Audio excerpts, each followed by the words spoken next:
today is we're all called. I said the word of the Lord today is we are all called.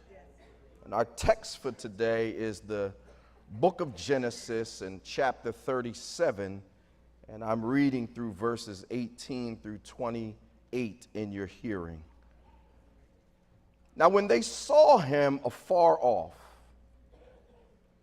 even before he came near them, they conspired against him to kill him.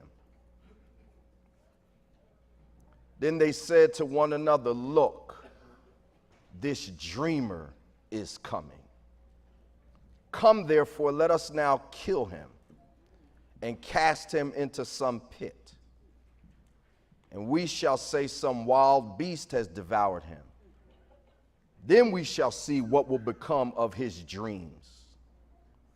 But Reuben heard it and delivered him out of their hands and said, "Let us not kill him."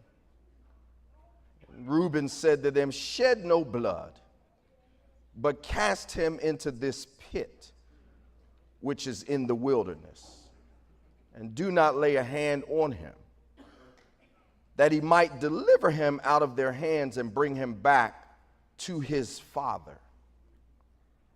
So it came to pass when Joseph had come to his brothers that they stripped Joseph of his tunic, the tunic of many colors that was on him. Then they took him and cast him into a pit, and the pit was empty. There was no water in it.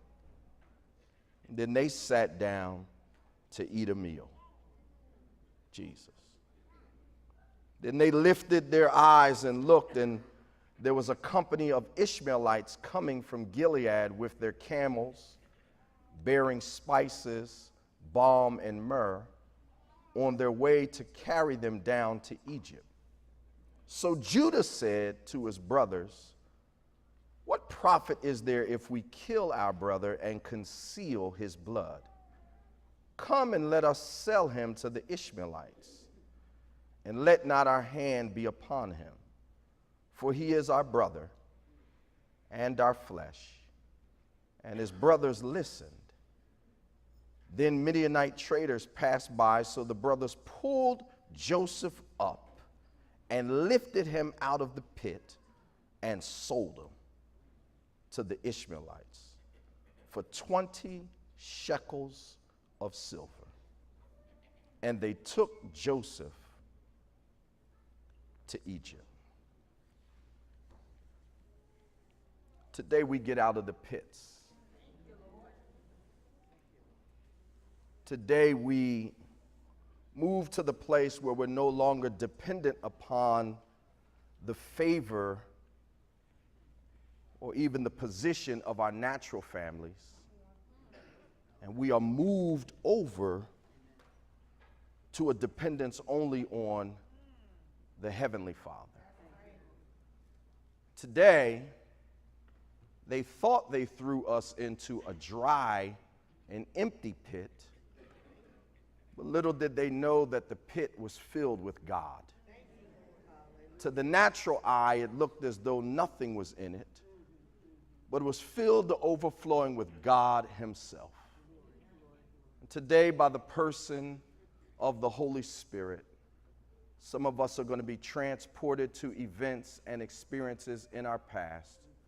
So if you hear wailing, don't worry. It's just people getting pulled out of pits, filled with God, and moved on their way into their future. Today, the Lord is going to take us back to some of the emotional pits that are still in us, where we still live to show them, the brothers and sisters that threw us in pits and then sat down casually and just ate a meal.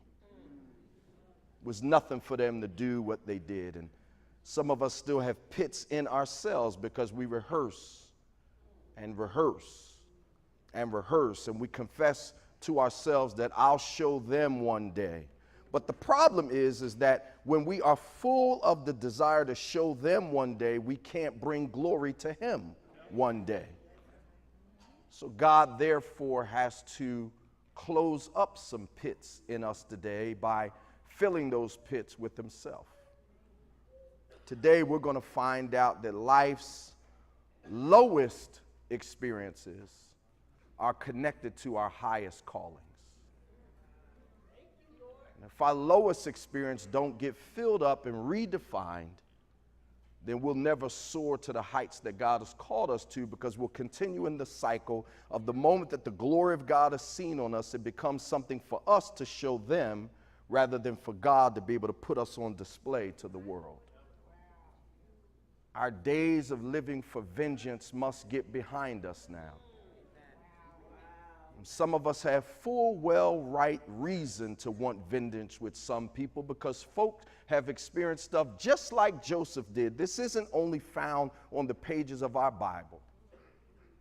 But if you live long enough, or if you have lived long enough, folk have done stuff to you that can consume you if you're not careful. But if you're consumed by what they did and what he did and what she did and what they said and what companies have done to you and what organizations have done to you and what communities have done to you, if you're consumed by that, you'll never make it to the place where you're consumed by what God has called you to become. With their offense, they will alter your destiny. So God has come to pull us out of pits and to fill pits up that reside in us with himself. Some of us have an issue with God. God, if you saw them conspiring against me when I was a far way off, if you saw them hating me for the dream you gave me, then why didn't you stand up and defend me? Why'd you let that company do that? Why'd you let those people do that? Why'd you let that organization do that? And we've got a half-hearted trust. But you can't get pulled out of a pit. Or should I say, you can't have the water rise enough to cause you to flood up out of a pit if all you see is the empty pit and rehearse the meal they had next to the well they threw you in.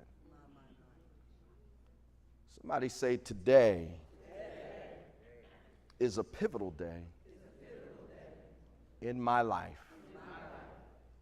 No, say that. Today is a pivotal day in my life.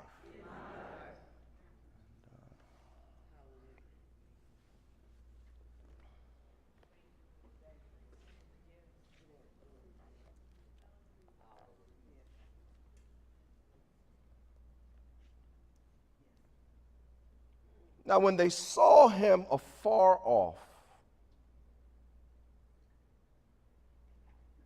even before he came near them, they conspired against him to kill him. Then they said to one another, look, this dreamer is coming. Come, therefore, let us now kill him, cast him into some pit. And we shall say some wild beast has devoured him. We shall see what will become of his dreams. But Reuben heard it. Somebody say Reuben heard it.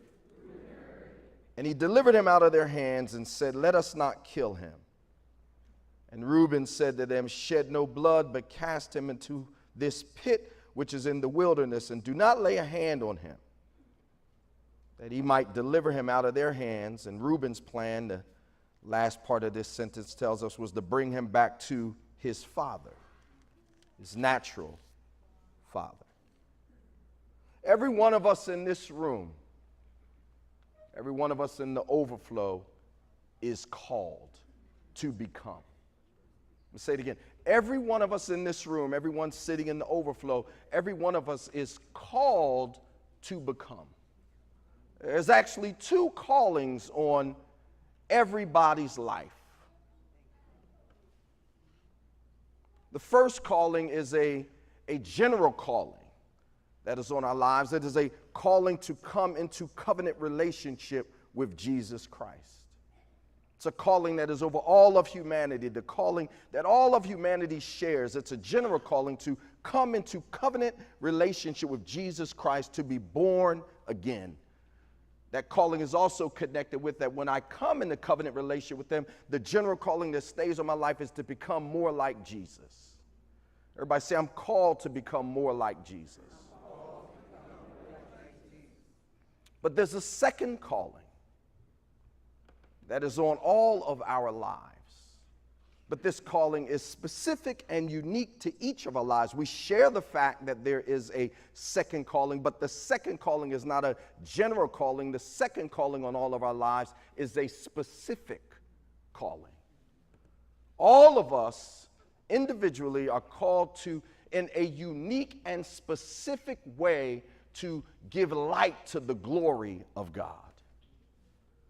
You can look in the scriptures and you can see that Saul of Tarsus bumped into Jesus on the road of Damascus and he went blind. And then Ananias was sent to him to tell him about the dream that God had for his life. You remember that? And he said, go tell him what he is to become. He's to come and preach to the Gentiles. He's to suffer many things for my name.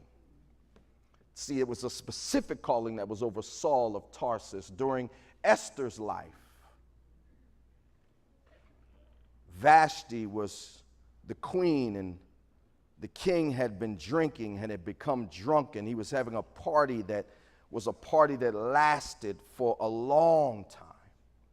And as it got late into the party, he was feeling himself, and he wanted to show off how fly his queen was.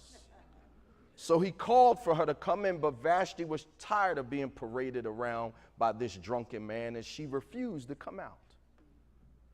There was a specific calling on Esther's life that when Vashti did what she was called to do, it set in course, in motion, the specific calling on Esther's life. And Esther, who had hitherto only been known as an unfortunate orphan that was being raised by her single parent uncle, Mordecai, all of a sudden, by God's grace, she's ushered in on the scene. And before you know it, she was called to just be a part of his concubines, a part of the women that he slept with. But God exalted her above being that, and she became queen. Every one of us has a general calling on our lives, but we also have a specific calling. In fact, every one of us under the sound of my voice right now is in the process that is calling. We're in the process of becoming. Right now, just as sure as every every butterfly begins going through a process of metamorphosis before we see what it fully is going to become. The caterpillar, you think that's what it's set to be and set its course, but the caterpillar shows us what it looks like to be becoming. And all of us are in the process of becoming. It's not that our lives aren't important now, or the moment we're in is not important now. I don't want you to go into cruise control until I get to that moment, because every moment is significant. Truth of the matter about these two callings is you were even called before you realized you were called. Some of us mess up when God shares a glimpse with us. We think, I got it from here. You never had it. You never could fully understand it. And you never could carry it out by yourself. Some of us think that the moment I realize I'm called, I won't have any more challenges. But you'll find out in the weeks to come that callings are filled with pits. Callings are filled with divine delays, divine distractions. These are things that we will get into in the weeks to come. But today we're getting pulled up out of the pit, as it were. Is anybody tired of being in the pit or having the pit inside of themselves? 12 people, Jesus, that's all he had, and so we'll be good. It's interesting that in this text, the thing that they hated Joseph for was the fact that he had a dream. Dr. King wasn't the only one who had a dream. In fact, the dream that Dr. King had came to him from Jesus. Catch this. He literally was a part of the dream of God. And he saw it, he fulfilled it, and then he had a personal rapture. Stick with me here. Every one of us carries a portion of God's dream for humanity in the generation that we live in. I said, there's a general calling, but then the specific calling makes it a point. In that regard, every one of us is a dreamer. And if you're a dreamer, then you have haters. If you're a dreamer, then Satan also will assign folk and seasons and places and spaces to conspire against you. If you're not careful, you'll be so traumatized by the conspiracies that you'll lose sight of your pathway to becoming. There's no need to become obsessed with they won't get me again.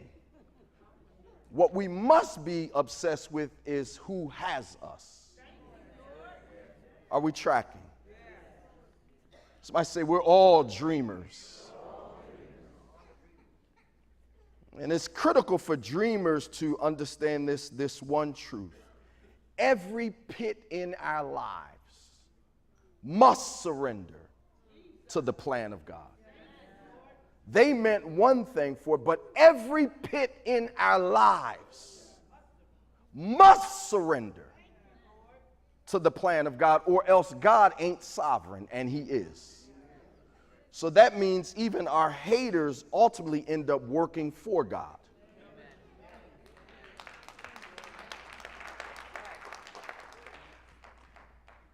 Is this not why the New Testament tells us to pray for those that despitefully use us, to pray for your enemies? Why is he telling us this? Because it's the only way to keep you with God in the middle of it. It's the only way to remind you that I'm bigger than all of them, and I'm bigger than all of that, and I'm bigger than all of these, and I'm bigger than all of those. In fact, I made the pits a part of my plan. If he already walked out into my future and he already went into my past, that means that he walked past all my pits and made them divine encounters with him.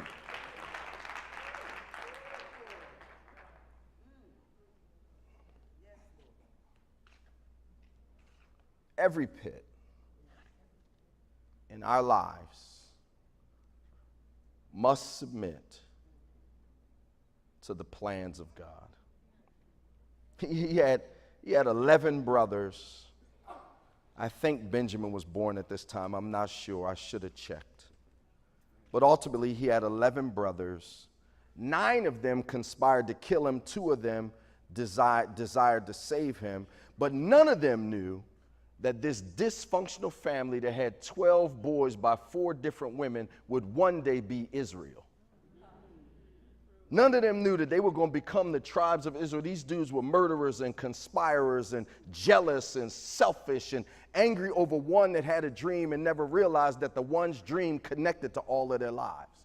This is why you can't let your haters become your enemies, because eventually you'll probably find out that you fulfilling your dream is connected to dreams that he has for them. And some of us get short-stopped in our dreams because we got so many haters, and we let ourselves get more consumed by that. And then when we get in the spaces and places God called us to, I never will, and I bet you I won't, and I can't wait till those get in the way of us even fulfilling. You know, this man's destiny, this man's ultimate destiny is to prepare a place for the people that prepared a pit for him.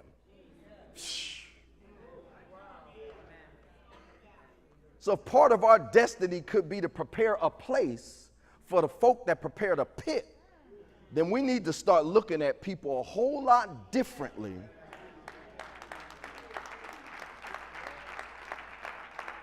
And understanding how pervasive God's plan is across humanity. I'm preaching that tongue that was praying next to you right now in the name of Jesus. And don't let the way I'm delivering make you be still. If you need to shout, you ought to get that out of you. And if you need to run, you ought to get that out of you. If you get set free while we're in here, when chains fall off, folks start moving. You know what I mean? So I'm just saying, don't mind me, mind God.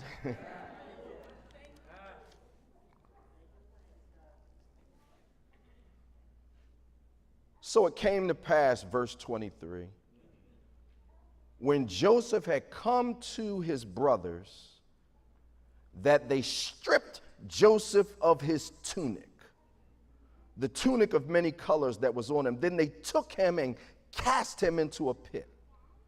And the pit was empty. There was no water in it. And they sat down to eat a meal. Then they lifted their eyes and looked, and there was a company of Ishmaelites coming from Gilead with their camels, bearing spices, balm, and myrrh, on their way to carry them down to where? Where were they on their way to? When it comes to calling, when it comes to our general calling, but I'm really digging on the specific calling, when it comes to calling, God is the one who qualifies us. And God is the one who completes us. You got to catch this. When it comes to calling, particularly on the specific calling that is over your life as you sit in that chair in that row right now with your feet on the ground, your calling I'm talking about. When it comes to God is the one that completes you and God is the one that qualifies you. We are qualified and completed by our submission to God. Catch this.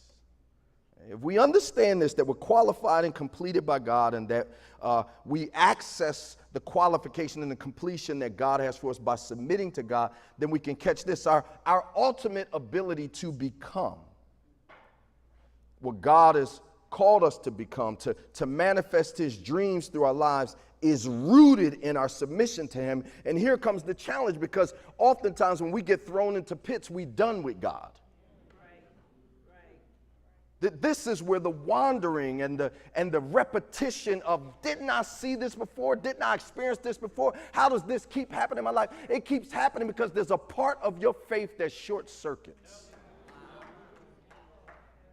There's a part of your faith that short circuits because you remember old pits and you respond now to new circumstances, though, oh, you ain't throwing me in that pit no more. Sometimes you shout out weird stuff like that, like you got Tourette's, and folks is like, what's wrong with you? Well, ain't nobody even say nothing about that. You start talking about past stuff. Oh, I'll be darned if you're going to do it. And you catch yourself. Oh, I see what you're trying to do to me because they did. What? And this ends up putting us in a place where we say, well, I got to look out for myself. I'll protect myself. I'll defend myself. I couldn't trust you, God, to keep me out of the pit before. I'm not going to be able to trust you now. See it coming. I don't need nobody but myself. You a liar. Because you cannot become in isolation. Even if it looks like you're with folk, you still know how to isolate yourself from folk and insulate yourself from folk, and it keeps you from moving forward in your calling. You think you're going to be able to do it on your own. Yeah, you'll be able to protect yourself while you also destroy yourself, because you don't know yourself, because you have yet to become yourself.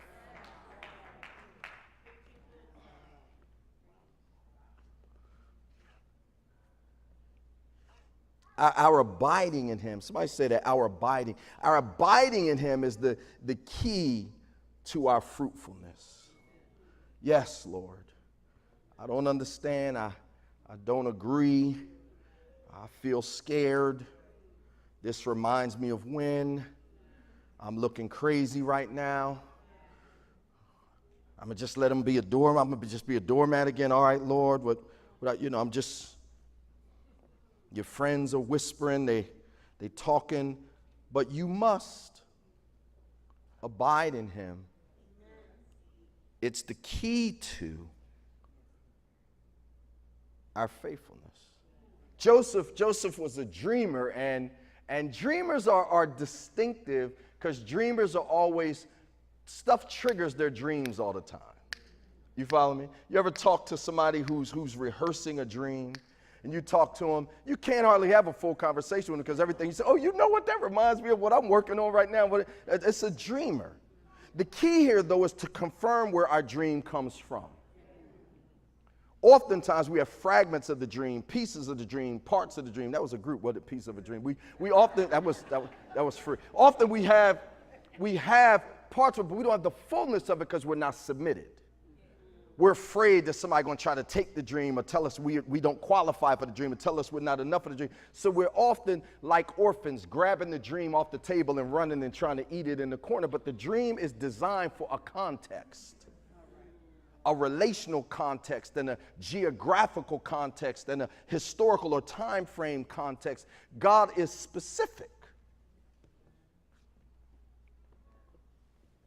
So it's important that Joseph, the dreamer, has these triggers, but his triggers trigger jealousy in his brothers.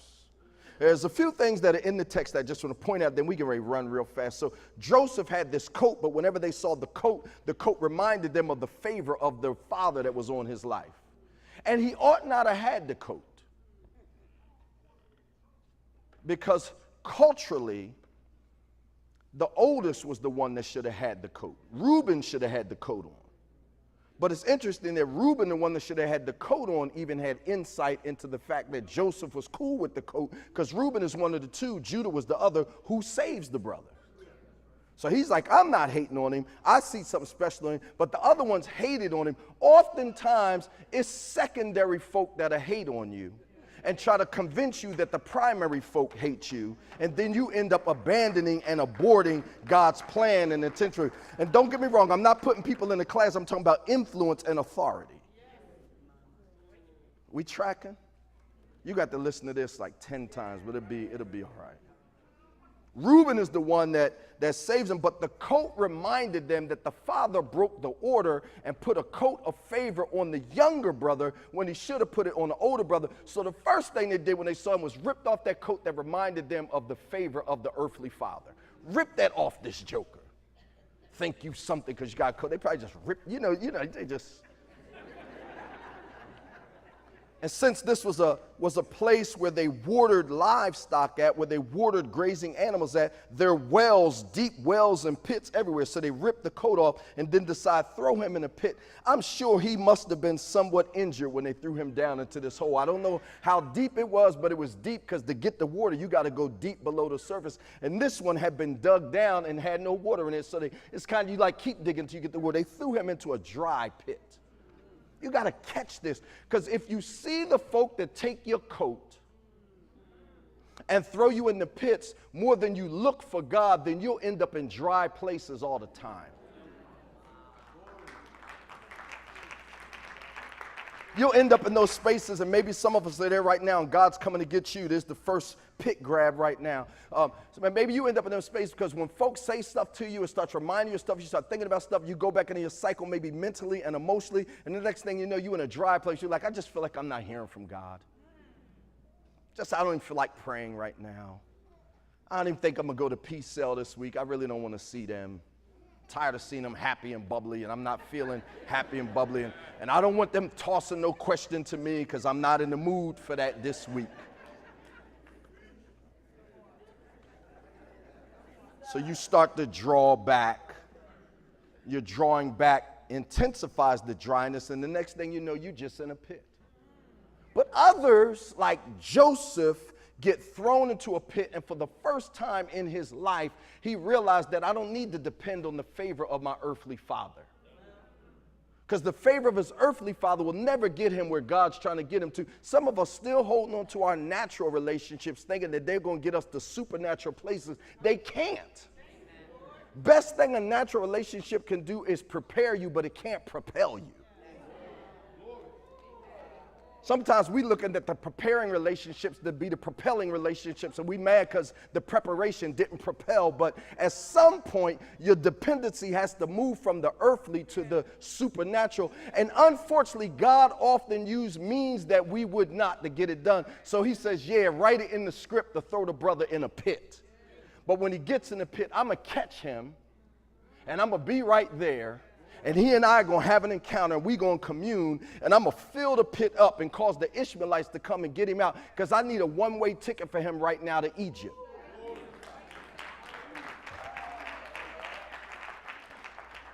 I think we struggle because God will use pits to give us encounters, to get us to places when we just say, God, can't I just get a ride?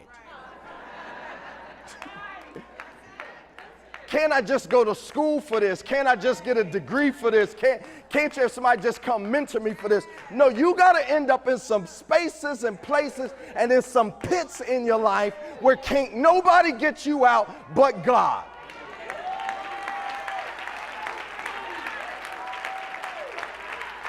Has anybody ever been in a place where nobody could get them out but God? If that's you, just stand up and let me see you. Talk back to me. I've been in places where nobody could get me out but God. Could you just shout with me right now that you know what I'm talking about? That this is a reality, that I'm not just making this up.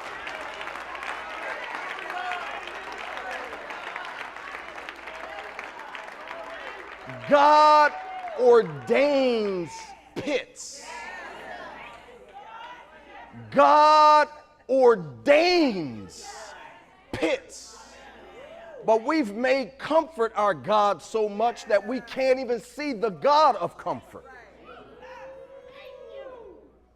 God will turn a pit into a place that you feel like you in the Holy of Holies. I'm making this all up, but I can see them with their Wawa hoagies looking down in the pit. Like, but isn't that the same thing that happened to the 3 Hebrew boys? See, these are pits. These are places that folk try to throw you where they think your dreams and what you're trying to do will be done, but instead you encounter God, develop a dependence on God that you must have. Catch this. Our lowest places are directly connected to our highest ones.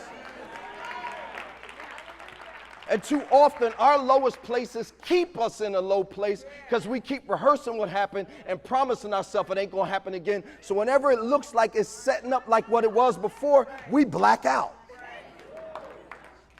Can't hear you now, Jesus. Don't want to pray now, Jesus. Ain't depending on Jesus. Turn the gospel music off. Put on something hard. I want some DMX. I don't want that now. I'm angry. For those that don't know who DMX is, just Google it when you leave. I need something hitting hard right now. I'm mad right now. You can stay with it hitting hard and be angry, but you're going to get more bitter, more cynical, and more unforgiving. And when God gets you out of your pits and gets you to the place, because you still get there, the you that you need to be won't show up. We're going to go home on this right here. Somebody shout the word of the Lord.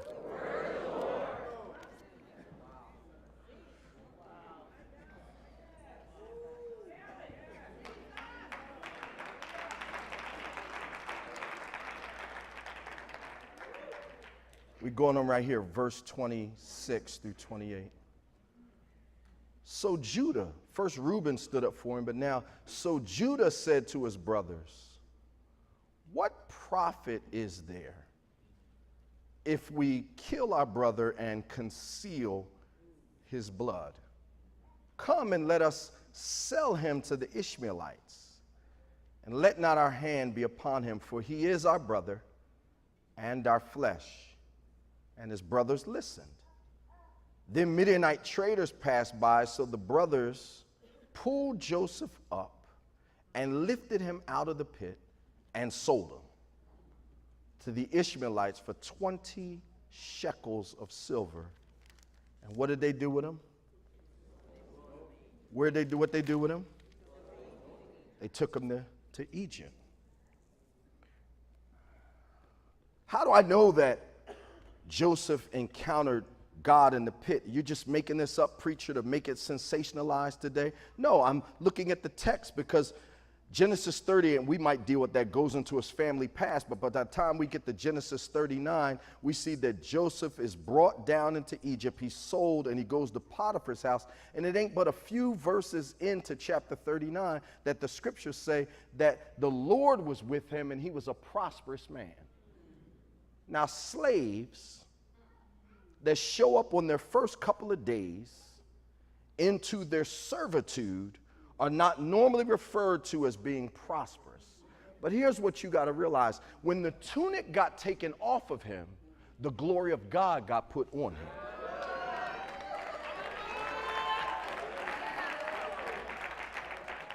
Sometimes we fighting for the little jacket that got taken off of us and not recognizing what God put on us. I'm telling you right now, there are people in this room right now that are clothed in the glory of God, but they can't see it themselves. And folk, soon they open up their mouth, folk are like, oh, they ain't ready. I mean, but yet you can see it on them.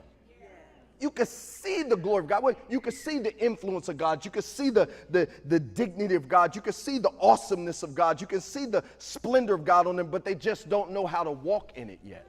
and they're not walking it because they're still rehearsing things that happened in the pit rather than rehearsing that the pit got turned into a well when God filled it and brought you out.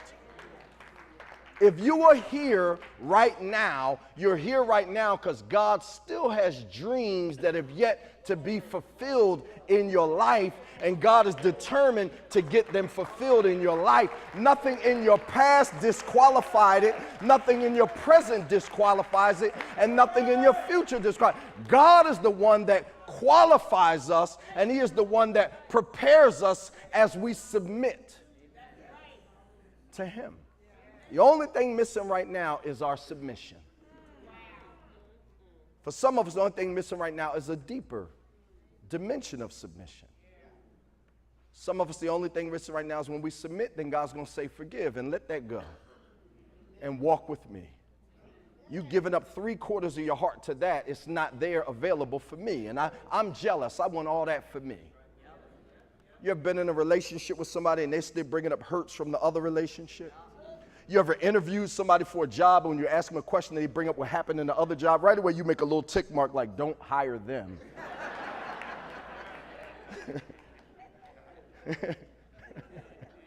I mean, because what they're saying is, I still am bringing the pit with me, and people that bring the pit with them end up creating pits for other folks.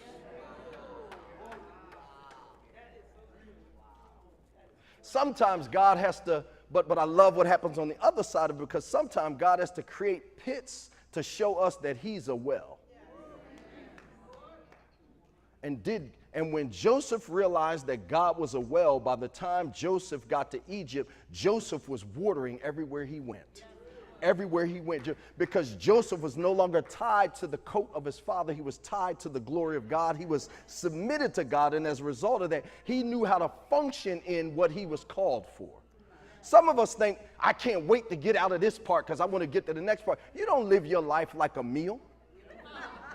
I'm going to eat this first because I don't like this. No, you're going to eat it in the order that God gives you. And everywhere you go, God ordained, He ordained the Brussels sprouts that's going on in your life right now. He ordained that liver right now. Go ahead and eat that liver right now and eat it with joy. I love it. I love it.